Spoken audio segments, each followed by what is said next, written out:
So hi guys, welcome back again to my channel. It's me, Jonel Sung, of course. So for today's vlog, another informative vlog na naman ang aking i-share sa inyo, and this time it's all about paano nga ba mag-open ng individual savings account, yung regular account sa Land Bank. So ituturo ko sa inyo step by step procedure kung ano nga ba yung mga kailangan nating gawin bago tayo pumunta sa mismong branch ng pinakamalapit na Land Bank. Actually, meron na akong Land Bank. Pay card lang siya. Hindi siya pwedeng pay card. Ibig sabihin, no, yung ginagamit nyong account para sa pag-transfer ng inyong mga sahod, especially sa government, no.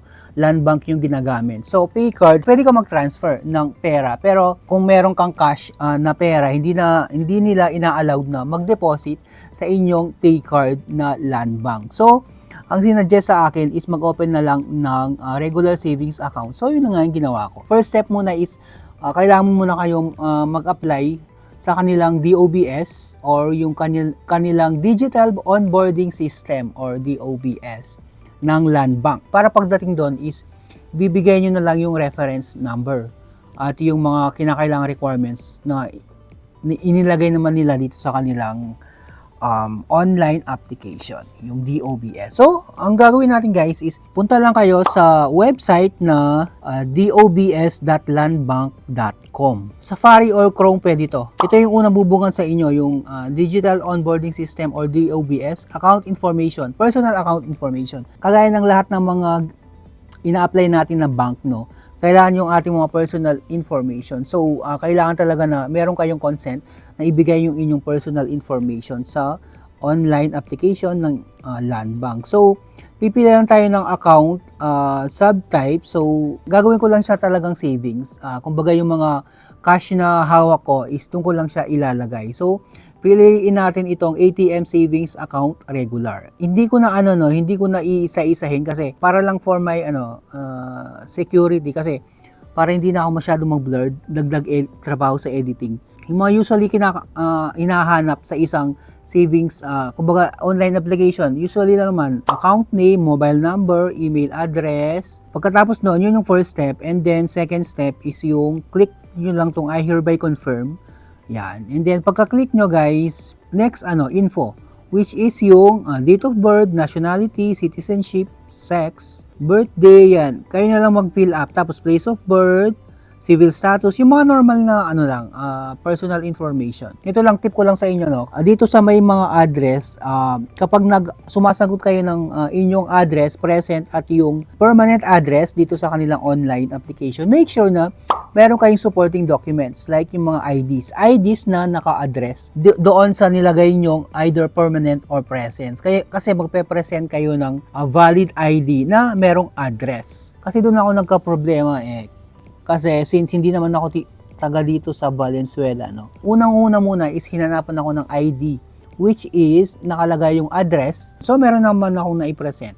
If wala naman kayong maipapresent na ID guys, merong mga kumbaga secondary na pwede nyong isubmit, which is yung proof of billing. Yan, proof of billing na sa inyo nakapangalan. If hindi sa inyo nakapangalan, halimbawa nagre-rent lang kayo, no, pwede nyong gawin is yung mismong may-ari na nakapangalan dun sa proof of billing is kailangan meron kayong signature or letter na katibayan na kayo nga yung nakatira dun sa address na inilagay nyo. Halimbawa, hindi naman kayo nakatira dun, ano lang kayo, tenant. Dito na tayo sa ID. Please select type of IDs that you will present to the branch. Yun. Sa akin kasi nilagay ko is yung UMID, yung SSS UMID ko. Tapos sabi dito, bring supporting documents that reflects your present address. If your ID presented does not have your address or the address on your ID does not reflect present address. Yun nga sinasabi ko sa inyo kanina, di ba?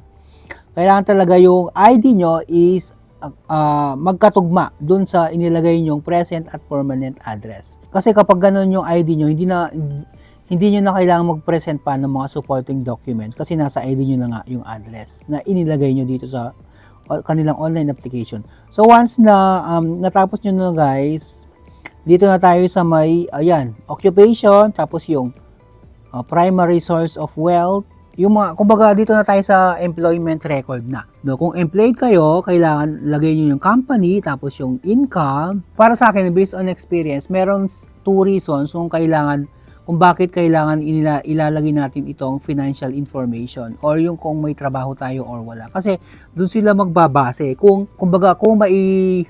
lalagyan ba natin na laman yung ATM. Kasi kung wala tayong trabaho, malamang, kumbaga yung nag-apply ka lang, walang ganun, wala tayong ilalagay na pera, ganun. Kasi para ma-maintain, kasi meron itong maintaining balance, although 100 pesos lang naman, para ma-maintain yung balance, kailangan meron tayong monthly na inilalagay. So, kaya nila inilagay itong primary source of income. Tapos make sure guys, dito pala sa TIN number, muntik na akong magka-problema dito. Kasi sa TIN number, inilagay ko pang number ko is yung previous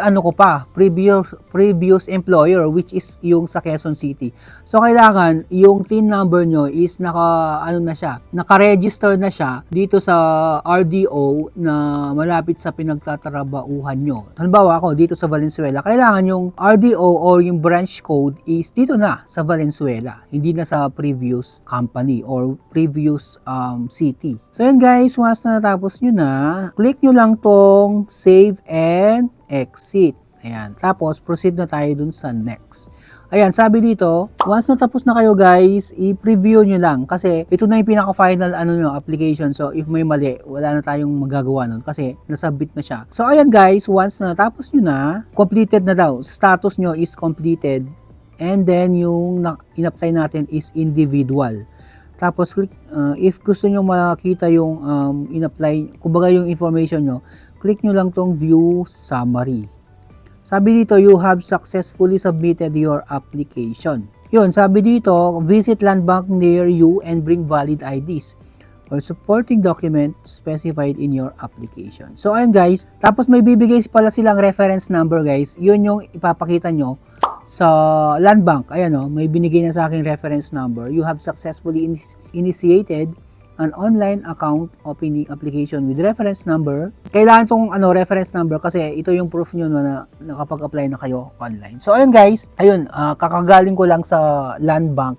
So ayun nga, i-present ko is yung ID ko, tapos yung reference number. Once na halimbawa, nakapag-apply na kayo online, busy pa kayo, hindi pa kayo pwedeng pumunta sa land bank, pwede naman siyang up to 30 days. So yun guys, sa akin kasi pagka-online ko, pumunta ka agad ako. Kailangan talaga ready nyo na yung mga IDs nyo at yung mga supporting documents para hindi na kayo mahirapan. So kailangan pagdating nyo doon is kompleto na. So ayan, mag-aantay na lang daw ako ng 2 to 4 weeks. And then yung ID ko is pwede ko nang kunin doon sa land bank. So ayun guys, mag-update na lang ako, pinakita ko lang sa inyo yung paano nga mag-apply online sa kanilang savings account. So hopefully nakatulong tong vlog ko, and if nagustuhan nyo tong video ko, don't forget to LSS, like, share, and subscribe. So thank you very much guys for watching, and hope to see you again sa aking next video.